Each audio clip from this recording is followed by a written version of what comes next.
बढ़िया से रोड पर जमीन किन नहीं बनी, घर बनवा दी, खोल दी दुकान सबसे सुंदर जंगरा और रेट बा वेट बा अपना सजिंदा लोग के वेट में रखी और सब सजिंदा ना रह एगो लड़का बिगड़ल बा, सब सजिंदा ना है एगो लड़का, बाकी सब ठीक बा। सुधार दी पहले आज ले रहा काम कुछ बोल रही है, कितना दुगोला हो चुका। अरे कहे के बात देवर भौजी के रिश्ता लगला हंसी मजाक कोलो, अरे हमरो मर्दू देखे ले यूट्यूब खोल के हो का कहिए जे लड़का का कहत रे सो तनी हमरो कदर करो कि अब तो चढ़ल जवानी मोर अपियावा मिल गइले कमजोर, अब तो चढ़ल जवानी मोर अपियावा मिल गइले कमजोर, अब तो याग लगल बा, अब तो याग लगल बा बाबूजी जवानी में,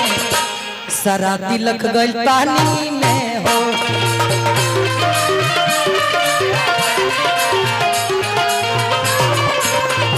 अब तो आग लगल बा बाबूजी जवानी में, सारा तिलक गइल पानी में हो।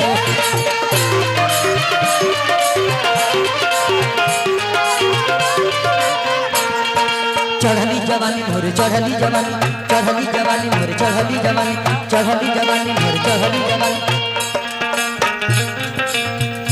अब तो चढ़ल जवानी मोर पियावा मिल गइले कमजोर, अब तो चढ़ल जवानी मोर पियावा मिल गइले कमजोर, अब तो याद लगल बा, अब तो याद लगल बा राजा जी जवानी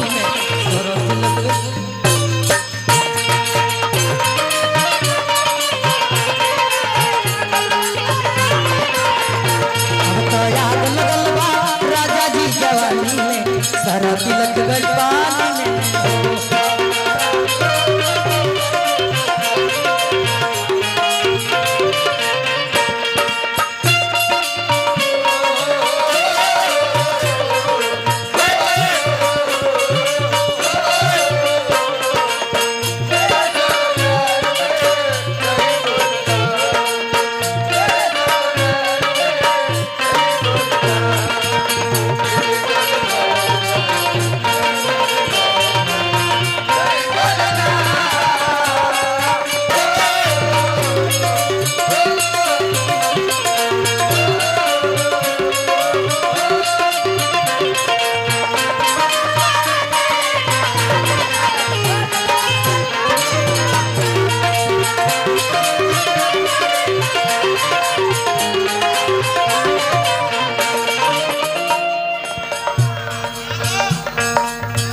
हाँ दे दी दे दी दे दी दे दी,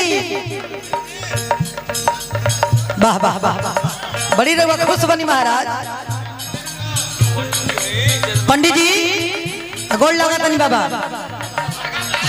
हाँ हाँ खुश बनी, कुत बनी कुत बनी कुत बनी कुत बनी।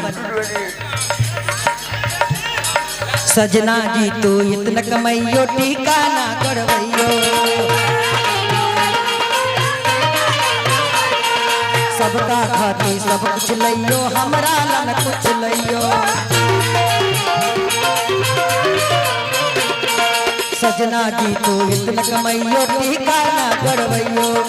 सबका खाती सब कुछ लइयो हमरा ला कुछ लइयो।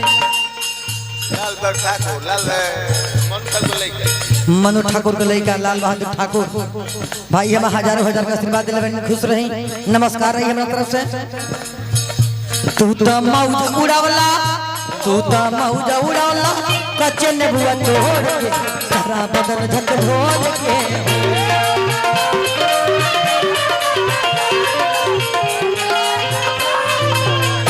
तू तो मौज उड़ावला